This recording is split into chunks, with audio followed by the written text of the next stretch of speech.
आज 8-9 दिवस झालं उपोषण सुरू आहे। बौद्ध महिला आहेत, अन्नत्याग उपोषण करतायत। अनेक महिला ऍडमिट झालेल्या आहेत। त्यांच्या वेणी गावामध्ये खैरलांजी सारखी घटना घडण्याची शक्यता नाकारता येत नाही। हत्याकांड होण्याची शक्यता नाकारता येत नाही। जातीवादातून निळ्या झेंड्याला आणि मशानभूमीला विरोध होतोय आणि या मागणीसाठी भयभीत झालेल्या बौद्ध समाजाच्या जवळपास 20 ते 30 महिलांनी बुलढाण्याच्या या ठिकाणी आंदोलन सुरू केलेलं आहे। आज अनेक महिला ऍडमिट आहेत आणि बुलढाण्याचे जिल्हाधिकारी यांना दलित महिलांना येऊन भेटायला काय नेमकं वाटतंय हा प्रश्न आम्हाला पडायला लागलाय। ते 2 वेळा त्या शिष्टमंडळाला ते कार्यालयात बोलवतात पण या ठिकाणी येऊन भेटत नाहीत।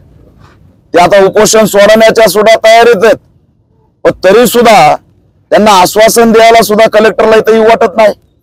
याचा आम्ही निषेध करतो की जिल्हाधिकारी कॅबिन मध्ये बसून उपाशी असलेल्या आंदोलक महिलांना इथं या, इथं बोला अशा पद्धतीने जी काही भूमिका आहे त्याचा आम्ही या ठिकाणी निषेध करतो।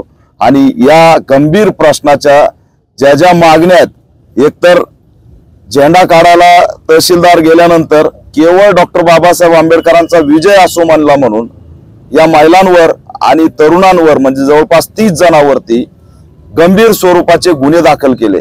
शिकणाऱ्या तरुणांचं आयुष्य बर्बाद केलं। सरपंच, ग्रामसेवक जातीवादी भूमिकेतून त्या ठिकाणी काम करतायत आणि त्यातून तिथं दलित अत्याचाराची, हत्याकांडाची मोठी घटना होण्याची शक्यता नाकारता येत नाही। हे गुन्हे मागे घेतले पाहिजेत। निळा झेंडा कायम राहिला पाहिजे।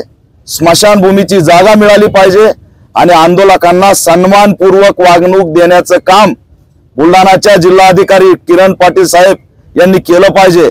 आज आम्ही एवढ्या 400 किलोमीटर लांबून येऊन त्यांना आवाहन करतोय की आंदोलकाशी चर्चा करा, तर ते म्हणतात कॅबिन मध्ये या। मी कॅबिन मध्ये बसलोय। आज राज्यभर आम्ही आंदोलन करतो, उपोषण करतो। पहिला अनुभव आहे आम्हाला की बुलढाण्यामध्ये अशा पद्धतीने सुरू आहे। हे कुणाच्या इशाऱ्यावरती सुरू आहे?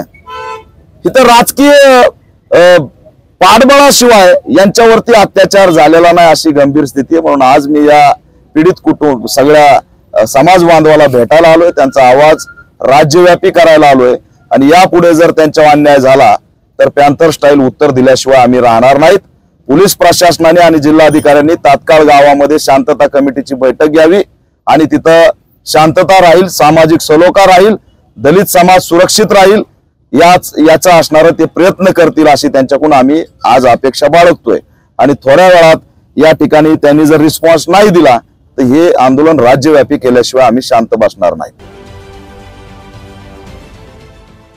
देश विदेशातील प्रत्येक घडामोडींचे लाईव्ह अपडेट मिळवण्यासाठी आता साम टीव्हीच्या सर्व सोशल मीडिया प्लॅटफॉर्मला लाईक, फॉलो आणि सबस्क्राइब करा।